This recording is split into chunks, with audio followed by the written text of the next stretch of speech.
This interview is being made by Mrs. Edith Lilley, the former Edith Ansell, whose mother, Mrs.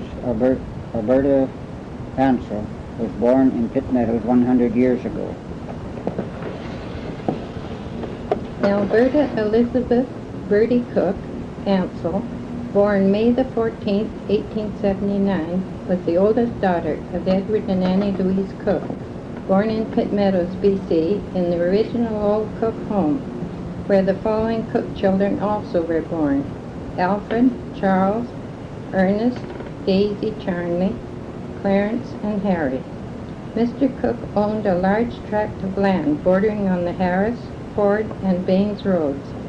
The new home on Harris Road still stands, and Harry still lives there. The Cook family logged and later cleared and farmed this area. Their father later on gave each son a portion on which they grew mostly strawberries. This land is exceptionally good for strawberry growing. Mrs. Annie Louise Cook was a lovely singer. She was born in Simcoe, Ontario. They both passed away in the 30s. Mr. Cook a few years before Mrs. Cook. The only two of the original Cook family living at the time of this interview, February the 13th, 1980, are Mrs. Daisy Charney and Harry Cook. There are several grandchildren and great-grandchildren living.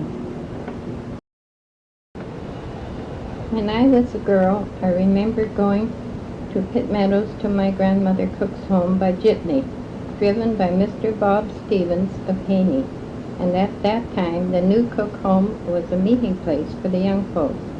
The McMinns, Sharps, Richardsons, and probably many others.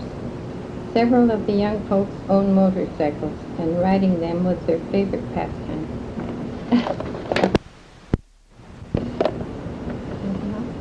The croquet lawn at the Cook home was also a thing of enjoyment for both young and old.